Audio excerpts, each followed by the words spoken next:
Morning, ladies and gentlemen. Welcome to the Canadian Bowler. How's it going today, Daryl? It's going pretty good. It's been a good couple weeks, I think, especially for us in the channel. So I'm excited to get this show rolling. Yeah, it's been a nice little couple weeks there of growth. A couple of our videos have taken off and really helping us with that goal of 1,000 that we set. I guess for segueing directly into that, just before we get going, just a reminder to anyone here to like, comment, subscribe on the videos if you can today. As we said, we're trying to get to 1,000 subscribers before the end of the year. We've moved much closer, I guess, than we probably anticipated a couple months back. We're, I think, sitting at about 933 or 34 when I looked this morning. So. Yeah. We're slowly moving towards that 1,000. So any subscribe, like, comment helps us out here because, as we've said in the past, usually about 5% of the people who actually watch our videos end up subscribing. So if you're able to, please hit that button. Helps us out immensely because it really does help get lawn bowling content out there to the people who want to see it. If you aren't able to catch the show live here, we do go on podcast platforms, usually from the week after the show. So if you aren't able to catch the show today, you can either watch it on YouTube, probably up there tomorrow, and then it would also be available any of the major podcast platforms within the next few days. Mike, I wanted to just kick off the show. As many of our viewers may know, Mike and I are new dads. It's quite an adventure for the first couple months. I think Winnie is now 2 months old.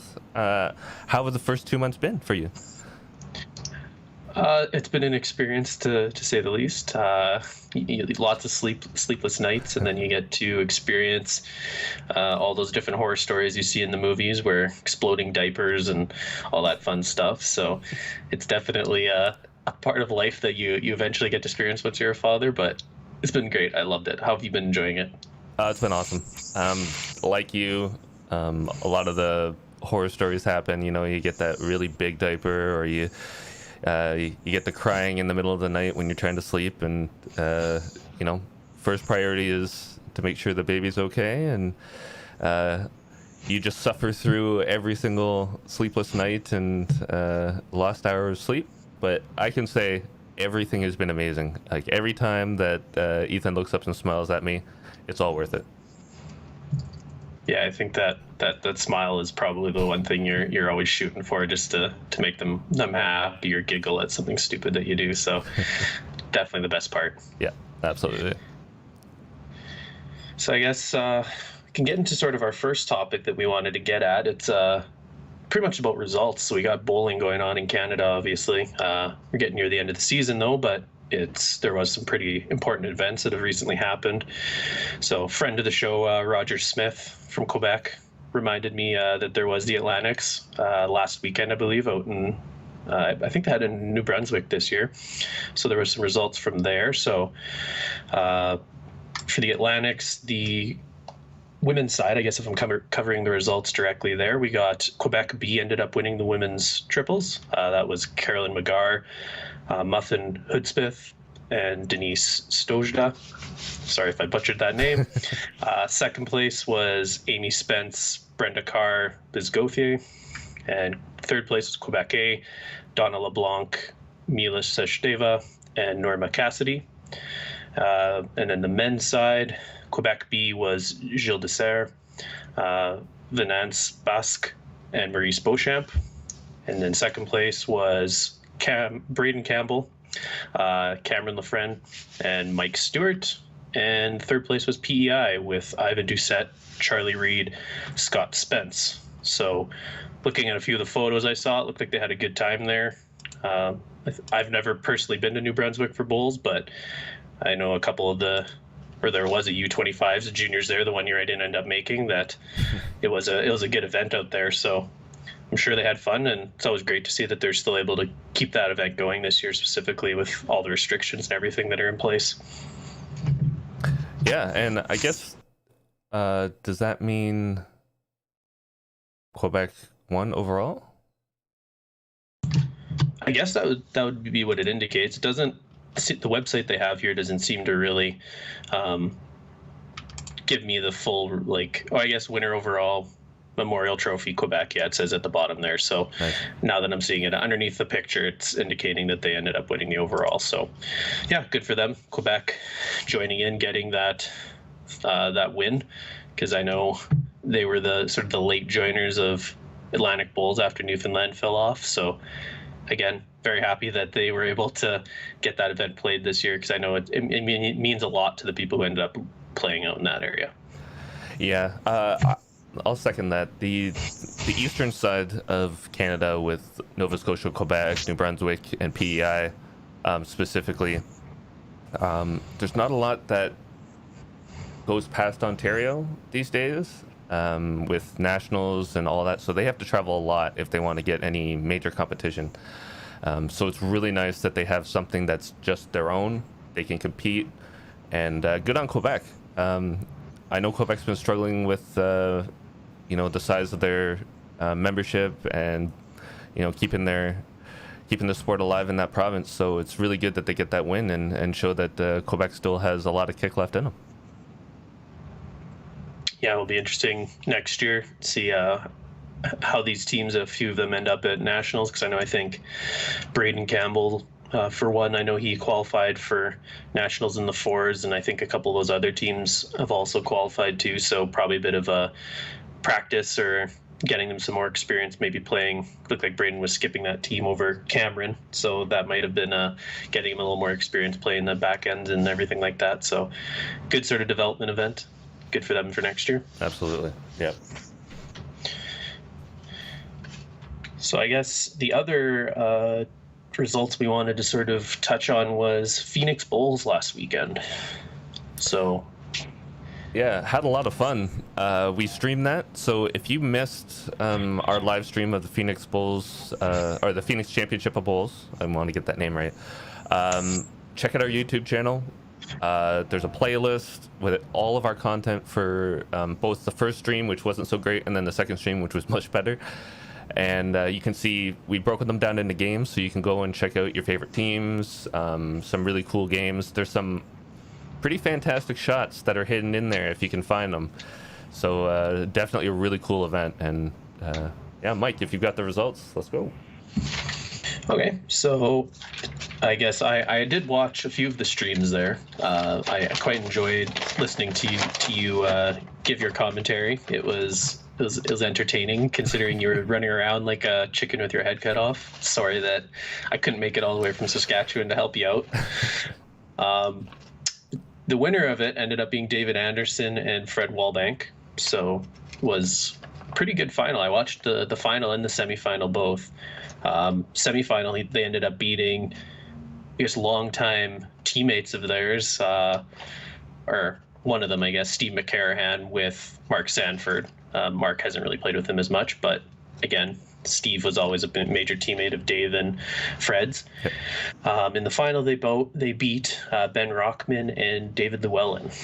It was actually a fairly close game. I enjoyed watching it for the first little bit, and then it kind of looked like it got a bit out of hand near the end. So it was still a good match. Looked like the games that you posted there, I've watched about half of them myself just to see the different teams, because there were some names I've never seen before or never recognized. So I gave a couple of those videos a watch, and it's quite an interesting format to see how the different teams play and how they kind of enjoyed that format or played it together.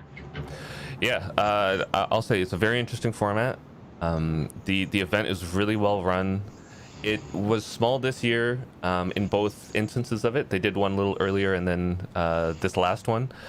But like I've been telling everybody that's asked, and I'll tell you, the viewers right now, if you have a chance to play in it, if you even have an inkling that this might be fun, go out and give it a try. It's something brand new. It's something really unique. The scoring format may take you a game to get used to, but after that, you'll be perfectly fine with it. And the chance to try some new strategy, have a little fun, and play against some really, really great bowlers, I mean, why not take that chance? Yeah, like if it works out for me, I definitely will jump in on one of those tournaments when I'm out there. Like I plan to be in Ontario next summer, assuming that everything's back to normal and if it kind of works out with my timeline being there for a few weeks and sort of that July range, it's definitely something I want to jump in on because it looked like a fun format to play, and I think it's probably something that can be really expanded upon, and sort of playing those multiple games, kind of lots of play in one day, would be a fun idea to really encounter or play for the first time. Yeah, they're really quick games, which is cool. I think when I broke up all the videos into matches, most of them ran between half hour to 40 minutes, maybe at the max. And it's 5 ends, it's pairs, open pairs, so you play with whoever you want to. So just a lot of great things going for it, and I really hope that people come out and support it, and we can grow it. It'd be great. Yeah, that's the idea. I think the first year here is probably a little bit of a feeling out process for them running it, because obviously with the pandemic and everything, it's not easy to get a new tournament off bat, new format, all the fun stuff that kind of goes with that. But I think now that they sort of have the framework in place, and I think a lot of people, if they have played in it or seen the videos, they're going to probably be encouraged to maybe come give it a try next year. So hopefully onwards and upwards, and more people, more I guess a bigger event. That'd be great. Yeah, and you can come out and see celebrities like Mike Patulli. Yeah, we'll see if I got my. I might be a celebrity next year if I can keep my beard going till then, and maybe have it down to my waist or something like that. So, me watching the videos, the one thing I wanted to sort of get into with the Phoenix, the strategy of the game. I had a lot of, like, as a coach watching it, I kind of had a little bit of a critique in my mind going on, where a lot of people didn't seem to play this strategy as optimal as I saw it, or the best way to play it. So when you were watching it, would you say that there's a tendency for teams to be probably over aggressive when they're playing it, rather than, like, when I was watching it, like the scoring system, you get 3 points for second shot, 2 points for third shot. A lot of the occasions a team would have second and third, and they would throw weight like needlessly, and they don't have backing or something like that. So there's times where I saw a lot of teams making suboptimal shot decisions, just trying to get shot pull rather than maybe playing for like an even end. So what's your opinion on that system? That's a good point. I mean, obviously I was there commentating on a bunch of the games, and there is a tendency to think aggressive is better. It might be that the shot in a person's mind is worth 10 points. So it's like, if I get that first shot, 10 points, it makes my end for me. So that's all I need. That's all I'm really concerned about. But getting that second and third, even if you don't have shot, I think is really key. And with the scoring system, having the lead play really, really well can make or break your game. Getting that 3 points just to kick off the end, when you transition from lead to skip, massive. And if they're playing really, really well, and they can get you even one toucher out of it, I mean, you're just stacking points on points on points on points. So I think the aggressiveness was a little too much at times, trying to pick out that one shot, or trying to move things around, and oftentimes you don't really know how it's going to work out if you miss that shot. So yeah, I think strategy might be something that needs to be developed, and people need to really get some experience under it to actually understand what's the best way to play this format. Yes, I guess if it's the first time for a lot of people playing it, you might not really, I guess, know the ins and outs of it, and realize, I guess, in your mind that, oh, I'm going to essentially be down 1 point over the span of this end, assuming there was no touchers. But as you sort of touched on yourself, being the lead, that's a format I would love to really experience, where I've played predominantly lead in my life, and a lot of the times you can have a great game, be all over it, but then maybe the other skip, or if you're playing fours, the third, whoever it is, they sort of change the heads up, obviously, and then your bowls don't end up counting or mattering kind of in the end. And so I feel this format actually would be a great one for kind of making your front end players maybe feel like they're contributing a little bit more, because if you're scoring after the front end players are done, it definitely adds some more pressure to them to perform as well, because it can't just be your skip essentially carrying your team to a quote unquote win. But if your lead's playing really well and you're scoring second, third shot type of thing every end, your lead could theoretically carry you to a win in this type of format now. That's true. And I think this format actually lends itself really well to coaching and doing some debriefing and chatting with players on how things work, because in a real game, I would definitely want my lead to feel valued, even if their bowls don't count. So, you know, with them thinking, okay, I get 3 points for being the closest when everything's said and done, and I want to set up my head so we can get second and third. That should be any game. Like, a lead should feel that, you know, if I get second and third, even if I don't get shot, or if I get shot, it's just that extra bonus on top. And then one other thing that I always noticed, you need to be reaching with your bowls, because touchers count so much. Even if you miss, and even if you may make a mistake and move stuff around, if you get that toucher, you get 3 points.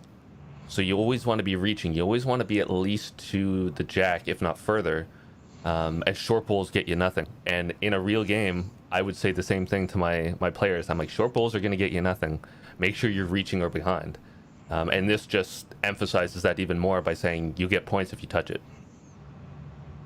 Yeah, I didn't actually think about that aspect of sort of the plotting or strategizing your bowls, sort of as you're saying, where short bowls obviously don't get you much or anything. And really, if you're, as you're saying, you're a couple feet through, maybe you do trail the jack or you sort of clip it on your way by, that is worth the points. So it's definitely, as a lead, you almost have to overemphasize the being through there. And then that is a good tendency to sort of teach someone, honestly, is if you're constantly there or slightly through, it's not a bad tendency to have.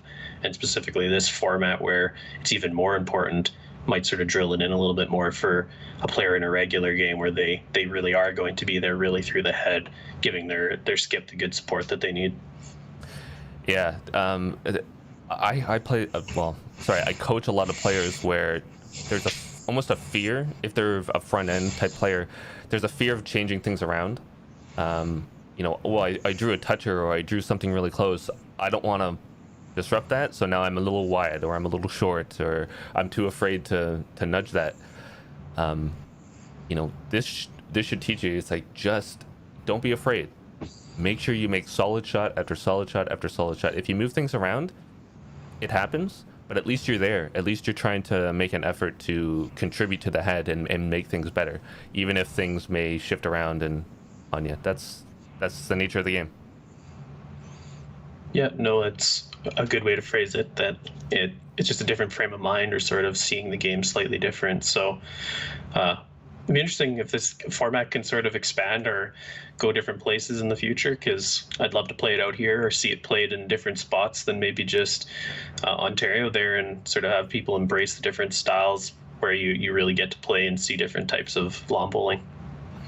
I agree. And I think with our interview with Rob, the founder and president and CEO, I don't know what the official title is for him on that, but he really would love to see it grow in Ontario and kind of maximize growth. And then if other provinces are interested, hold qualifiers, like events out in other provinces, so that we can have one final championship match of all the best teams across Canada. That would be awesome. Yeah, I think that's kind of the big picture dream, and sort of seeing the framework of it this year, that definitely would be a possibility. You just have to get sort of those movements going in different provinces, where if I do have sort of that following here in Saskatchewan, I might spearhead something out here so that I can get to play it, but we'll have to see sort of what the next year comes here. Cool. Yeah, interesting format. I'm really impressed. I didn't get to play in it because I was streaming it, but it was always interesting to watch and chat with people after, and they say, you know what, this is actually pretty cool. Not a bad format. Yeah, no, I can imagine that most of the people that I've talked with that played in it, they enjoyed it so far, and it's a lot of it's just getting used to a completely different version of lawn bowling, because really, if you sort of, as we've touched on, it is a very different format where you have to kind of learn the ins and outs, and sort of, as we talked with the strategy part of it, I think it's something that a lot of people are going to have to play a couple times before they really comprehend how to fully play it correctly and optimally. Agree. Yep. Cool. Mike, so part of the reason we've had some growth on this channel is because of the videos we've been pumping out. We have some new stuff that's been posted to our channel. Technical difficulties is one that I've been working on for the delivery, and we've been messing around with TikTok and YouTube Shorts to throw together some just quick, really short, funny videos that we think people would really like to see, and it's actually taken off. What's your opinion on the growth that we've had so far? Well, I've loved the growth that we've been seeing. I know the videos, it's stuff that me, you, and Luke have talked about sort of in the background for quite a while, and now with sort of restrictions being lifted, everything like that, that was a lot of our, I guess, what was preventing us from being able to do a lot of things we've been talking about. So I personally have loved to be able to make the videos and see that we're starting to see that growth that we've been sort of seeking for the last almost 2 years that the podcast has been going on here. So yeah, it's been great to see. I know we've got a few things in the bank coming out here fairly soon, like the TikTok shorts. They're fun little videos to sort of get a little bit of comedy out of it, but we're trying to obviously throw in the lawn bowling touch. So we've got nice shots being made, or well, we've got some stuff coming. We'll just let you see. You can kind of experience it yourself, and you'll get to see what we're kind of going after there. Yeah, I'm excited. Some of the ideas that we've just been tossing around, talking between the three of us, it's some fun stuff. It's some funny stuff. If you haven't seen the first one, it's actually from the Phoenix. Eric Gallipo throws just a perfect weighted shot to do a triple. To score, and we just made a video game theme about it. You're that good at playing video games, you can make those shots no problem. So we've got some more fun stuff coming down the pipe, so make sure you subscribe and get notifications from our channel. Follow us, because we'll be sharing it around, so you guys can see all these kind of fun little videos that maybe you'll enjoy, and maybe they'll entice some people that have never considered lawn bowling before, just to take a look and say, hey, what is this game? That's really the ultimate goal. Yeah, I think the TikTok and shorts format is a way that we're going to kind of be able to leak over to maybe lawn bowling specific people. So as you're saying, sort of get a little curiosity about what are they actually doing in this video, where this person makes this really nice shot. I think that's kind of one of the ways you can get some people in, is via curiosity. So I think having those other videos that you've been sort of putting out with like the technical difficulties, that's also going to have that video in our channel for if someone does click over to, say, our channel, they're going to be able to go and watch those videos and sort of get more of the background or the understanding of what you're talking about, or what lawn bowling actually is. Yeah, and I've been really excited with the feedback we've been getting for technical difficulties. Comments, criticisms, discussions. I've had emails from people where they want to ask questions, they want some further information. Some are just really eager to say, hey, when's the next one coming out? So it's a lot of pressure to get that filmed, edited, and put out. But like I've promised, the next technical difficulties will be coming out in the next couple weeks. We've obviously had some really awful weather here in Ontario, rain and flooding in some areas. So as soon as it gets sunny, I'll be out there filming that one, putting that together and posting it.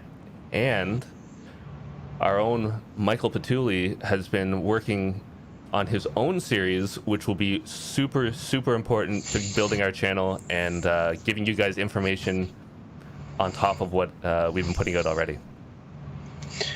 Yeah, we've had slightly better weather out here, so I've been out doing some filming, starting some work on my series is going to cover equipment in lawn bowling, so we're going to call it the Equipment Shack. So I'm take you guys out to the shack, and we're going to kind of just review the different types of equipment you have in bowls and how you can better utilize them. So we're going to talk about the bowls, the mat, even the jack, different things like that. So there's lots of little, I guess, strategy things that you can be taught about the different pieces of equipment in lawn bowling. So that's sort of what my series is going to cover over a length of time, is all the different types of equipment and what they can offer you as a player. So that's what, to blow it out of the bag, I guess, that's what mine's going to be about here in the coming future. I've been trying to get videos edited together. I'm not quite as proficient as Daryl. He's quite the wizard when it comes to video editing and the technical stuff. So hopefully my video kind of adds up to yours, or is right on par with yours. It's fun to do, but it is stressful when you're trying to get everything lined up, audio and everything you're putting together. But I'm excited to see your video. I'm excited to see what you put out there. And obviously, I mean, you can't put toothpaste back in the tube. So now that you've put it out there, you're locked into it. So yeah, no, I put it out there, so I'm going to have to put something together. I'm most of the way there. I've sort of give you updates as I've gone along, so I'm most of the way there. I've started editing the video. It's not too far off, so somewhere sprinkled in with technical difficulties, probably over the next, I'd say, month or so, you'll probably get a video from me as well about lawn bowling equipment. Really exciting. And like we've said, we've had a lot of ideas for putting videos out there. But not only from us, we want to hear from you guys. So if there's stuff that you want to see, like we put out, obviously, the technical difficulties series. If there's stuff that you want added onto that, maybe more in depth. I've talked a little bit about, say, visualization and breathing and different things that you can do during your delivery. If you want those expanded, if you want videos on other stuff, strategy, whatever it is, let us know. Send us a message on here in chat, check our email, hit us on socials, Facebook, wherever it is, and just let us know what you want, and we will be doing our best to make the videos that you guys really, really want to see. Yeah, if you essentially gave us any sort of an idea, even, we can probably run with it and either make a video or a short if it's something where you just you should have a shot like this. Whatever it might be, we're pretty creative guys. Me and Daryl, and Luke sometimes is pretty creative, I guess. But the three of us probably can run with pretty much any idea and make any sort of video. So if you have an idea that you want to see or a certain topic that you want covered, let us know, because we're always open to anything. And if it's something that we believe needs to have a video made about it, or needs to have a little more coverage about it, it's definitely something we're open to creating videos for. Yeah. I'm super excited. We've seen some growth. We're really confident that we're going to hit that 1,000 subscriber mark this year. And really, it's the sky's the limit after that. We don't know what goals we're going to have after that. We don't know where this channel is going to go after we hit that 1,000. But that's kind of that benchmark for this year. We're steamrolling right towards it. And after that, I'm just really pumped to see where we can take this. Not only in Canada, but around the world. See if we can actually get that bowling audience to come and discuss bowls with us. Yeah, it's exciting to get that 1,000 mark, because it really does open up a lot of avenues for us. And then it would really, once things are back to normal competition-wise across the world, we enjoy looking at the international events, anything like that too. So it's really a worldwide thing for us, where once we do have the 1,000, things get back to normal, we're going to be covering as much and anything we can when it comes to bowls. So it's kind of just an exciting look ahead at this point, where we just need to get that train to 1,000 and we'll just be ready to keep on trucking. Absolutely. So I think the other topic we were going to cover here was something I'd sort of just asked you about the other day, and it was just sort of, we are getting near the end of the season, so we're pretty much at the end of September here. Most clubs in Canada start shutting down usually the last week of September. I know some play into October, depending on sort of the weather of the region. Regina Lawn Bowling Club's last day is today. Like our club wind up is this afternoon. So I know it's the last day that we're bowling here, but I know other players. But regardless, I digress. The question I sort of had for you is, what do you do to sort of wrap up a season or end off a season? Because like me, when I was a more competitive player, the way that I would sort of end a season is I would usually pick a tournament, try and play in something late in the year to get one last tournament, maybe like after nationals, something like that, to play one more time kind of competitively.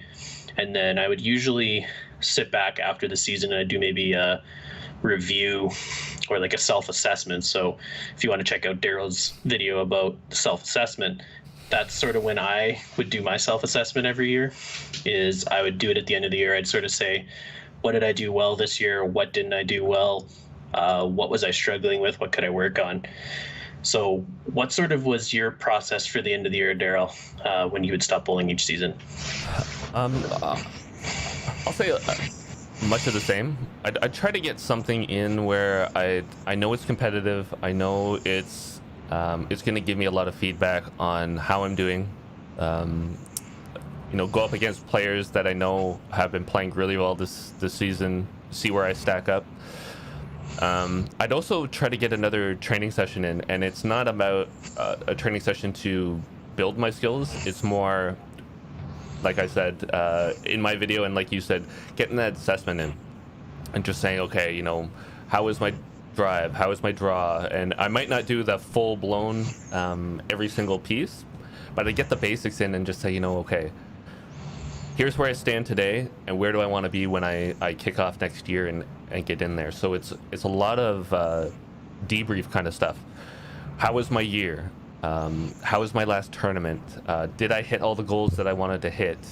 Did I struggle anywhere in particular? And is there something that I really need to either find out over the off season or find someone that can help me, like another coach?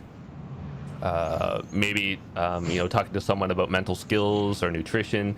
Maybe hit the gym. Like maybe I was exhausted all the time, or maybe my knees were hurting and my back was hurting. Maybe I need to actually hit the gym and fix those kind of things. So a lot of it was just a really comprehensive debrief on my whole year, and then move into winter. I want to start planning for the next year and say, okay, this is where I ended off. This is how I felt. Where do I want to go the next year? Yeah, it's always something I've thought about near the end of the year. Like, how do you kind of make usage of that last month of the season? Because me personally, when I was highly competitive, like on the national team, everything like that, once I was back from nationals at the end of August, I think there was 1 year where I literally didn't touch a bowl once I was back from nationals at the end of August. So in Canada, we do have September is probably still one of our best months to bowl because it's honestly not as warm. So if you're wanting to not be out there and sweating like crazy when you're playing in the afternoon, maybe you do sometimes get more mild days in September. So it's a motivation thing for me, I know, to try and make usage of that whole season. Specifically in my more recent years, I've started to try and play in those tournaments, as I was saying, and really reflect on how my seasons went or what I want to try and work towards in the future years, because we do have September, although it's late in the year and the season's essentially done, we still have that time to use. So I feel like instead of just getting ready for the winter and hunkering down 2 months early or a month and a half early, you really do need to try and make usage of the time there. And as you're saying, sort of plan out what you're going to maybe do in that off season, because if you need to change nutrition, go to the gym, whatever it is, that reflection maybe late in the year, you're going to be able to pretty easily pick out what you need to change or what you could work on in the next 5-6 months of hibernation that you're going to have. Yeah, and things like that are really tough if you're doing it by yourself. It's a lot easier if you have a coach, if you have someone you can rely on, even a mentor, just to chat with and say, hey, this is where I wanted to be this year. Maybe I hit it, maybe I didn't, maybe I exceeded it. Where do I go from here? What's my next goal? What's that next benchmark that I need to hit? And then from there, you're kind of saying, okay, here's where I am, here's where I want to be. How do I get there? And trying to find over the winter all those tools, all those bits and pieces that you can put together so that when the season comes around the next year, you're ready to go. One big thing, and we struggle with this in Canada, is we don't have any really good quality indoor surfaces. If you're in BC and you have PIBC, you're lucky. Take advantage of that all you can. I know I would if I was trying to get some work in over the winter. But for everybody else, it's try to find whatever you can. If you can hunt down a decent surface in your area, and even just once in a while getting out and rolling some bowls just to loosen up, keep that feel, that can be really, really important for you. But like I said, it's so hard to find that kind of stuff in Canada. I guess that's a question I've always sort of had. We've never really had this conversation on this topic before. What is your opinion on short mat? Would you say it's a beneficial thing to seek out? Because it is very, very similar to lawn bowling. But would you say that it's something that people should seek out, as you're saying, find that surface? Or is it kind of more of a detriment because it is quite a different game? Yeah, I'm 50-50 on it, because there's a lot of times where the preferred way to play short mat is that lock stance.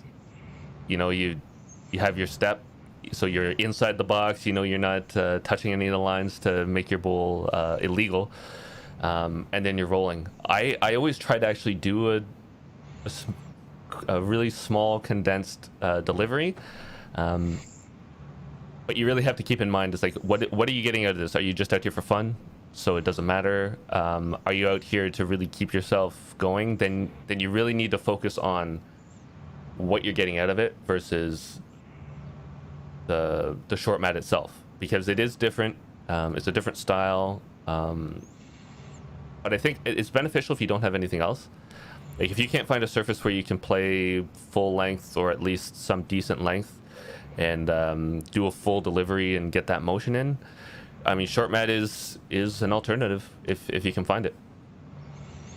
Yeah, like, I know that's the only alternative I have out here in Saskatchewan, so that's where we've never had that conversation before, and I was wondering what your sort of opinion on it was, because I've played it a few times. I don't mind short mat. It's kind of what you're saying, where the lock stance or having to sort of follow the other little rules that short mat has makes it such a different or hard to follow game for me, that the few times I've played it, if I'm just out there for fun, wanting to maybe go once a week and then just see some of my lawn bowling friends that play short mat in the winter, that's kind of where I just get more of a social aspect out of it. When it's the more serious competition part of it, I've kind of struggled to really get into it or enjoy it as much. So yeah, it's kind of a weird one there for me, because it's the only option we have in Saskatchewan, as I said, but you kind of have to make do with what you got, I guess. Yeah, it's unfortunate. I mean, we need some wealthy benefactor out there to, drop some money on the provinces so they can build at least one indoor facility. I think it would really revolutionize the game here in Canada if we could get some more actual full-fledged indoor facilities. Because our season is so short, it would extend it. It might not be the best thing in the world, but it would be, I personally think, just revolutionary for us, to not only keep the sport going, but to grow it as well. Yeah, I think that's the one thing that's really missing in the overall kind of growth of bowls for Canada as a sport, is we are a country that unfortunately is winter half of the year, essentially.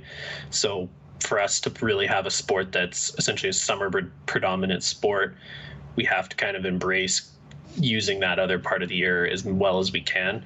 And I think revolutionizing it is a good word for it. If we had access to indoors from 2/3 of the provinces, even, or most of the provinces, it would be a huge deal for a lot of people, because you'd be able to play for, instead of 4 months a year, you'd be able to play for maybe 7-8 months a year. And that's a big difference, to be able to play 2/3 of the time rather than a quarter of the time.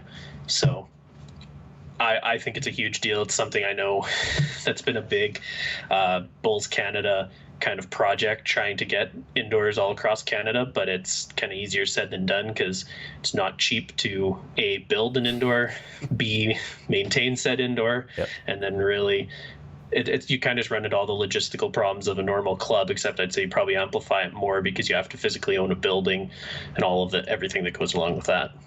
Yeah, no, it's pretty crazy. I know there's a few people out there that I've talked to that are really trying to get indoor started and have some business plans and have some ideas.